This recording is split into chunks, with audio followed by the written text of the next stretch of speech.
Сәлеметсіздер ме оқушылар? Бүгінгі сабағымыздың тақырыбы роботтың қозғалысы. Бүгінгі сабақта үйренетініміз роботтың дөңгелек айналымының белгілі бір санына қозғалуын ұйымдастыру. Балалар, мына сурет бізге таныс. Велосипед жүргенде дөңгелегі айналады. Велосипед соның арқасында қозғалады. Роботтың дөңгелек айналымы арқылы қозғалуы. Роботта дөңгелегі айналғанда қозғалады. Осы дөңгелектің айналым саны арқылы оның қалай қозғалғанын білеміз.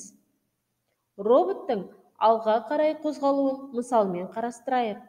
Старт, рульдік басқару, күту блоктарын жалғап, дөңгелек айналымы санын 3, 6, 9 деп көрсетеміз.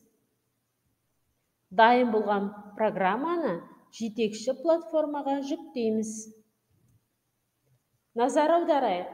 Бірінші, блоктар түстеріне қарай түрлі қызмет атқарады. Екінші, тәжірибені еденде жасау керек. Біле жүрейік, адамның денсаулығы ең басты байлық. Қазіргі таңда үйдегі адамның денсаулығын бақылайтын пило роботы бар.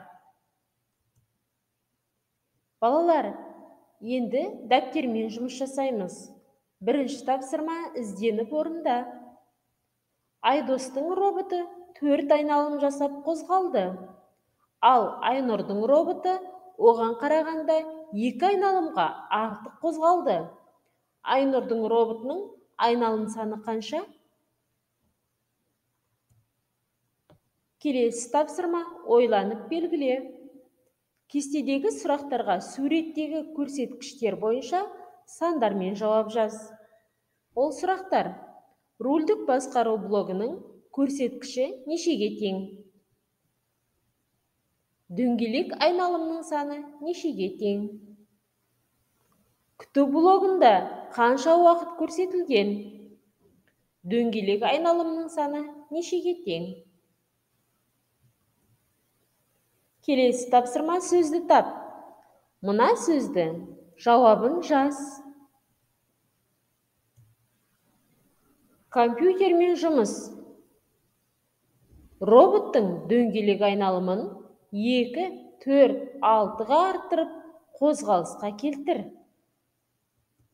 Балалар, бүгінгі сабағымызды смайлик арқылы қорытындылайық. Сабағымыз аяқталды. Сау болыңыздар.